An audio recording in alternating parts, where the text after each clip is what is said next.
खेसारियो ये कहलो भैया बड़ा कठिन बा हो, कैसे रहुआ सब चला लेता नहीं जा। खेसारी भेटा के लिए एयरपोर्ट पर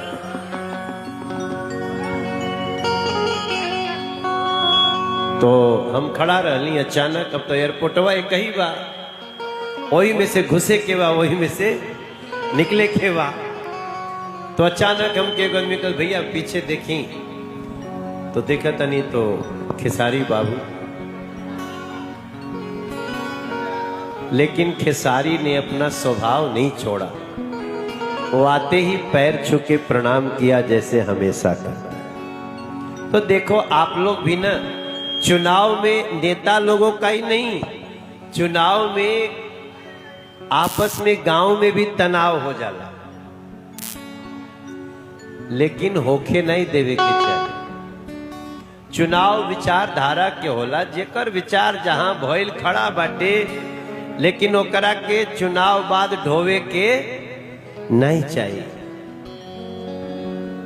तो जब वो हमरा के मिलल तो हम ओकरा के कान में यह कहली कि कुछ तो लोग कहेंगे, लोगों का काम है कहना, छोड़ो बेकार की बातों में, संगीत में हमको है रहना।